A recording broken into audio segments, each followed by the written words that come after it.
Olá, meu nome é Sebastiana Mendes da Cruz. Tenho 79 anos e vou contar para vocês a história que transformou completamente a minha vida. Antes de continuar, peço a gentileza de deixar o seu like nesse vídeo e se inscrever no canal. E me conta nos comentários de onde você está assistindo. Adoro saber que minha história está chegando em lugares diferentes. Essa história se passa entre os anos de 1968 e 1979, em uma cidadezinha esquecida no mapa chamada Lagoa das Pedras, encravada no interior do Piauí.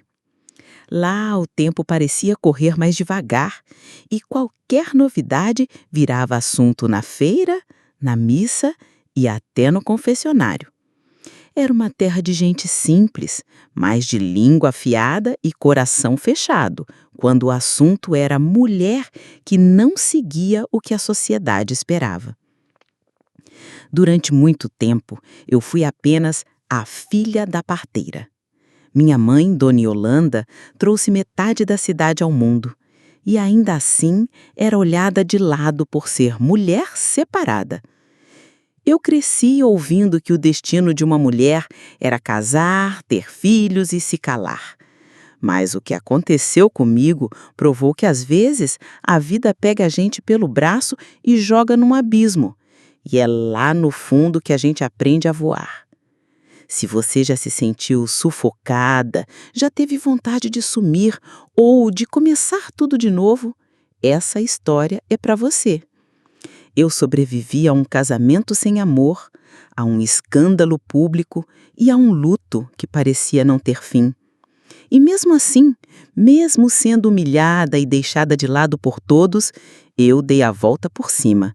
E hoje, aos 79 anos, posso dizer que sou muito mais do que esperavam de mim. Naquela época, eu ainda não sabia o que era ter voz. Mulher que se impunha era chamada de atrevida.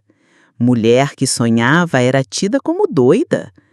Mas o que ninguém imaginava é que uma mulher quebrada podia juntar seus cacos com dignidade e erguer um novo caminho com a cabeça erguida e os pés firmes na terra que tentou engolir ela.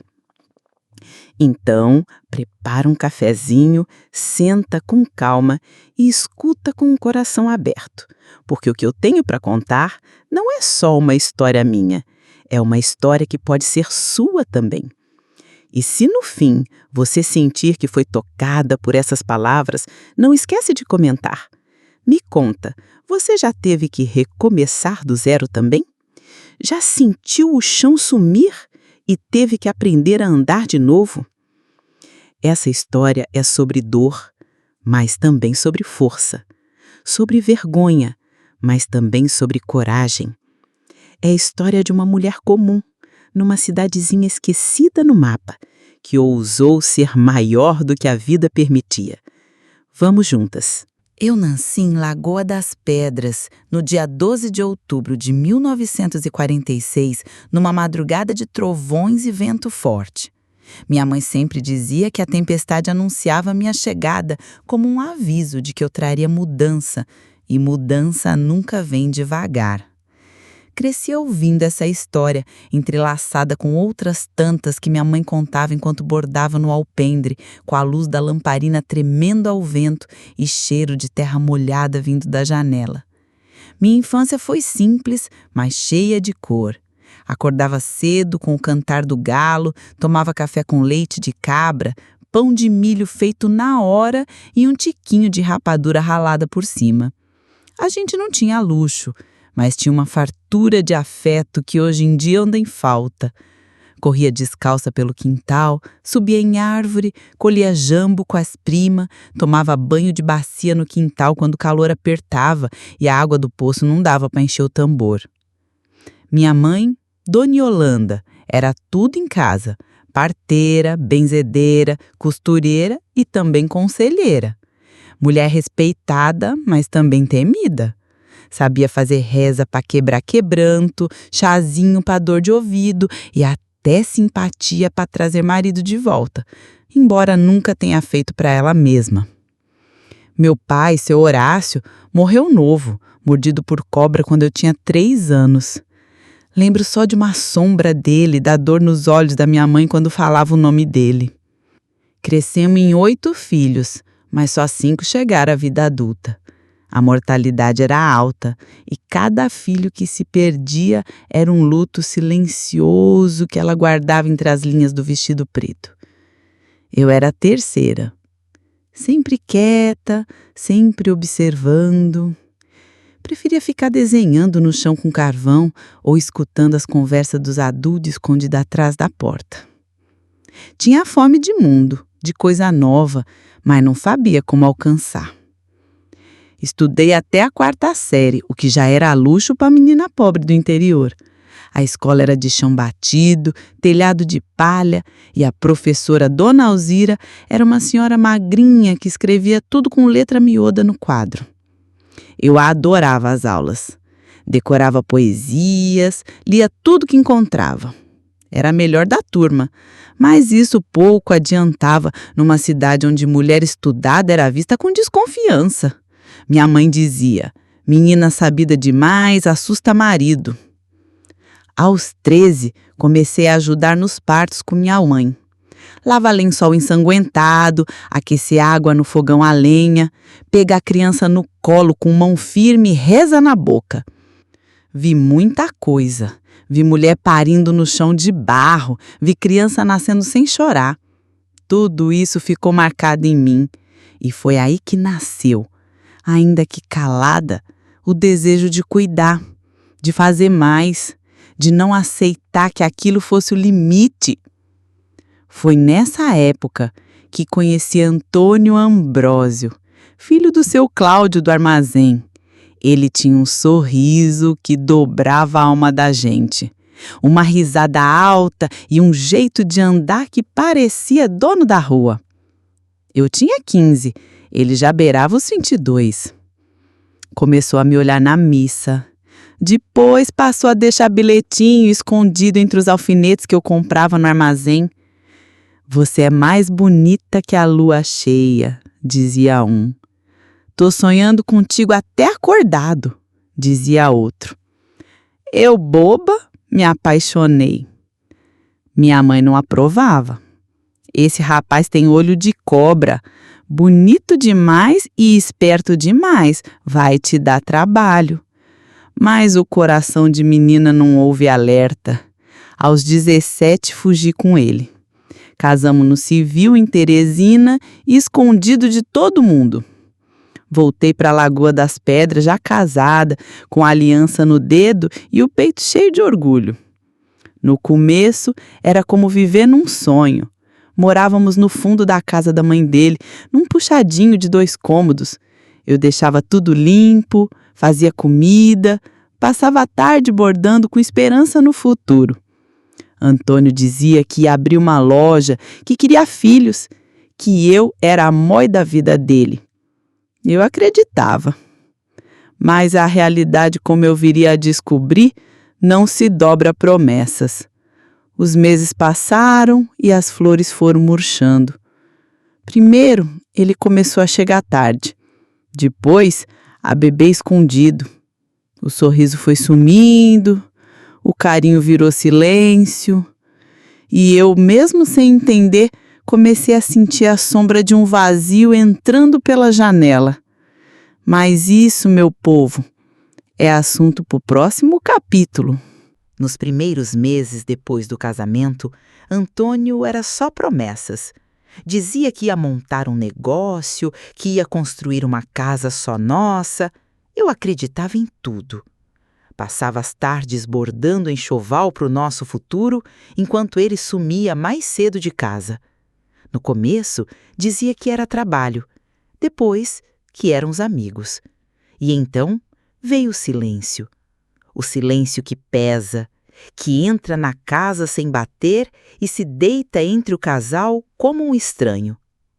Aos poucos, notei que os olhos dele não brilhavam mais quando me viam, que o cheiro da minha comida não o fazia sorrir como antes, que meu toque o incomodava. Foi nessa época que comecei a desconfiar. Primeiro, achei que fosse coisa da minha cabeça. Mulher nova, insegura. Mas o tempo mostra. Um dia, resolvi surpreendê-lo. Preparei uma marmita, pus na cestinha de palha e fui até o armazém onde ele dizia trabalhar com o pai. Cheguei lá com o meu melhor vestido florido, cabelo preso com fita azul, coração batendo forte. Mas o que encontrei foi um tapa na alma. Antônio estava no balcão com a mão pousada na cintura de uma moça loira, bem arrumada, rindo alto como se nada mais importasse. Quando me viu, nem se assustou. Só disse: "Você não devia ter vindo sem avisar." A moça olhou para mim com um sorrisinho de desprezo. Eu congelei. Não chorei ali. Entreguei a marmita, dei meia volta e voltei para casa com a alma desmoronando a cada passo. Nos dias seguintes, tudo virou inferno. Ele começou a chegar bêbado, a me ignorar, a jogar indiretas. Fiquei sabendo pelos cochichos da cidade que a tal moça se chamava Maria Eduarda, filha do delegado. Vivia em Teresina, mas vinha passar temporadas na cidade com a avó. E, pelo que diziam, já estava grávida, de Antônio. Quando confrontei ele não negou. Disse que era homem, que não era para viver com mulher apagada como eu, que Maria Eduarda era viva, bonita, cheia de opinião, que ela era o que ele queria. Em menos de uma semana, fui expulsa de casa. Literalmente. Ele pegou minhas roupas, jogou numa mala velha e disse: "Vá embora, Sebastiana. Acabou. Tô com outra agora." Voltei para a casa da minha mãe com Clarice no colo e os olhos queimando de vergonha. Lembro que no caminho, minha filha me perguntou: "Mamãe, por que a gente está indo embora?" E eu, sem conseguir responder, só apertei ela contra o peito. Minha mãe me recebeu com um olhar triste, mas sem dizer: "Eu avisei." Me deu um banho de bacia, fez chá de camomila, me pôs para dormir no meu antigo quarto. Naquela noite, chorei tanto que achei que nunca mais teria força de novo. E os dias que se seguiram foram ainda piores. As vizinhas evitavam conversar comigo, as beatas da igreja cochichavam quando eu passava, diziam que mulher largada era mulher que não prestava. Eu, que sempre fui direita, virei motivo de escárnio. Para completar, Maria Eduarda desfilava pela cidade com barriga mostra, braço dado com Antônio, sorriso de vitória. E eu, trancado em casa, me sentindo um trapo. Foi ali que percebi que minha história não ia ser como a dos contos de fadas, e que a próxima parte da minha vida seria decidida por mim. Os primeiros dias de volta à casa da minha mãe foram os mais silenciosos da minha vida. Eu não tinha ânimo nem para chorar. Só olhava para o teto com os olhos secos e o peito pesado, como pedra. Clarice, minha filha, me puxava pela saia querendo brincar e eu não tinha forças nem para sorrir. Minha mãe, firme, como sempre, assumiu as rédeas da casa. Cuidava da neta, fazia minha comida, rezava comigo. Mas o olhar dela, carregado de tristeza e proteção, dizia tudo. Ela sabia que só eu podia sair daquele buraco. Uma tarde, semanas depois, decidi sair de casa pela primeira vez. Vesti minha melhor saia, amarrei o cabelo num coque apertado e fui até a feira buscar farinha e sabão. A cada passo eu sentia os olhares, cochichos, risadinhas abafadas. Mulheres com os filhos no colo viravam o rosto. Uma até disse alto: "Essa aí foi trocada por uma melhor." Doeu, como se arrancassem pedaços de mim com as palavras. Naquele dia voltei para casa com as mãos tremendo e a alma em ruínas. Me tranquei no quarto, abracei minha filha e chorei baixinho, sem deixar ela perceber. As noites eram piores. Eu acordava suando com o coração acelerado, achando que ainda estava com ele. Em muitos sonhos, Antônio voltava arrependido, mas no fundo eu sabia, ele não ia voltar. E mesmo que voltasse, eu já não era mais aquela menina. A igreja, que antes era meu refúgio, virou um campo de julgamento. Tentei ir à missa um domingo, entrei de cabeça baixa, com Clarice no colo. As pessoas me olhavam como se eu fosse pecadora. Uma senhora até saiu do banco quando me sentei ao lado, fingi não ver. Mas quando o padre Luiz começou a falar sobre mulheres que desviam do caminho, entendi que aquele lugar não me acolhia mais. Saí da igreja e fui andando até a beira do açude. Sentei na pedra que ficava ali desde minha infância e chorei. Chorei como se aquele choro fosse limpar a alma. Naquela mesma noite, minha mãe me trouxe uma xícara de chá e disse: Sebastiana, sua dor é justa. Mas você não é só dor. Você é mulher, é mãe, é filha de mulher forte. Se não for por você, seja por sua filha. Ela precisa de exemplo, não de lamento. Aquelas palavras me sacudiram, me fizeram lembrar quem eu era antes do amor, antes da queda. Eu era inteligente, trabalhadora, observadora, e eu tinha uma menina olhando para mim todos os dias, esperando direção. Foi aí que decidi. Não seria mais vítima, nem do Antônio, nem da cidade, nem de mim mesma. Acordei num domingo com o sol invadindo o quarto e Clarice dormindo ao meu lado, agarrada ao meu braço como se eu fosse o único porto seguro dela.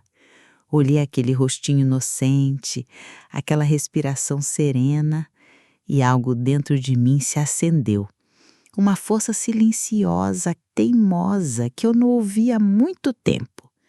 Levantei, lavei o rosto, penteei o cabelo, pus meu vestido flor de lavanda e fui até o quintal onde minha mãe regava as hortas. Mãe, falei firme, eu vou estudar. Ela parou, me olhou surpresa, depois sorriu. Aquele sorriso que misturou orgulho e medo. Você vai conseguir, filha. Vai sim. Naquela semana, procurei a antiga professora da escola, Dona Alzira, que ainda dava aulas para adultos na igreja às segundas e quartas. Pedi para participar. Expliquei minha situação. Ela me olhou com carinho, pegou na minha mão e disse: Mulher inteligente nunca é caso perdido, Sebastiana. Só precisa de espaço para florescer. Voltei a estudar com afinco. Li escondida à noite depois que Clarice dormia. Reaprendi matemática, gramática, geografia. E pela primeira vez em anos me senti viva. Meus olhos voltaram a brilhar. Dona Alzira percebeu. Um dia me puxou de lado e disse: Você tem vocação para ensinar. Já pensou em prestar o curso de magistério em Picos? Fiquei em choque. Picos ficava a mais de 100 quilômetros dali. Nunca tinha ido tão longe. Contei para minha mãe, que me respondeu com um bilhete guardado desde minha infância. Era do meu pai, dizendo que um dia queria me ver professora. Chorei como criança. Decidi. E ia fazer o curso, mesmo que todos dissessem que era loucura. Que mulher sozinha, com filha pequena, não conseguia essas coisas. Eu ia provar que consegui. Os anos passaram e eu fui crescendo junto com as crianças que alfabetizava. Vi menino que não sabia nem segurar lápis virar advogado. Vi menina tímida se transformar em enfermeira. Cada conquista deles era uma vitória minha também. Mas o que mais me emocionava era ver Clarice florescer. Ela cresceu com os olhos atentos e o coração firme. Era estudiosa, dedicada e sonhava em ser psicóloga. Quando terminou o ensino médio, ganhamos uma bolsa do governo estadual. Ela iria para Teresina estudar, o mesmo lugar onde, anos antes, eu tinha vivido o começo do meu fim. E agora seria o lugar do recomeço da minha filha. No dia da despedida, preparei sua mala com todo o cuidado. Dobrei cada roupa com lágrimas e orgulho e entreguei nas mãos dela uma carta que escrevi à mão durante as noites que passava acordada com saudade antecipada. Filha, eu lutei tanto para você chegar até aqui, mas agora é você quem vai abrir seus próprios caminhos. Vai e brilha, e nunca deixe ninguém dizer que você não pode. Ela me abraçou chorando e partiu.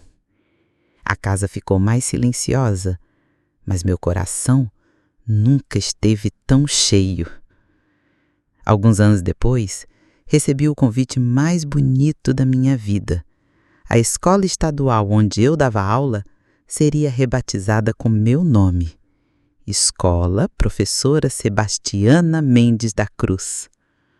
Na cerimônia, o prefeito me abraçou, as crianças fizeram uma apresentação e no final, Clarice, agora formada, subiu ao palco e falou: "Minha mãe não me deu só educação, ela me deu coragem. Ela foi mãe, pai, professora e exemplo.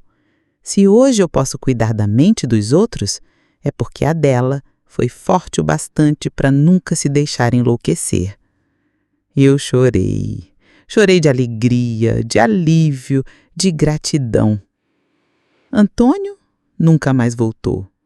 Casou com Maria Eduarda, teve mais 2 filhos.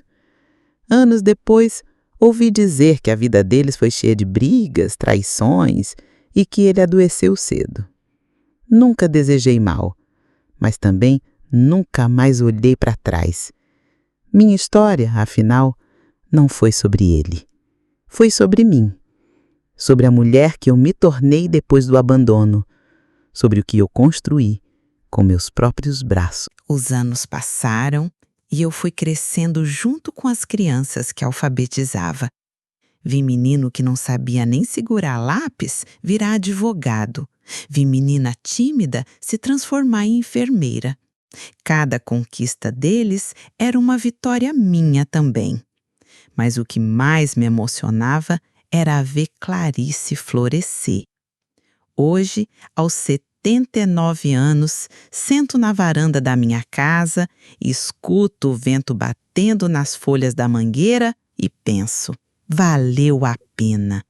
Cada lágrima, cada humilhação, cada passo doído. Tudo valeu para que eu pudesse contar essa história para vocês. Não importa o tamanho do tombo, minha filha. O que importa é a vontade de levantar. Eu sou prova viva de que é possível recomeçar. De que a mulher não é definida pelos erros dos outros. De que dignidade, uma vez resgatada, é mais bonita do que qualquer anel de casamento. Se você ouviu até aqui, meu muito obrigada, de coração.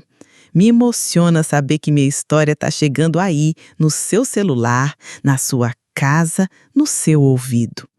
Deixa seu like nesse vídeo, se inscreve no canal e me conta nos comentários. Você já teve que recomeçar do zero? Já foi julgada, apontada, subestimada? Me conta, quero conhecer sua história também. E lembre-se, a força de uma mulher não vem do que ela aguenta calada, vem do momento em que ela escolhe falar e agir. Com carinho, Sebastiana Mendes da Cruz.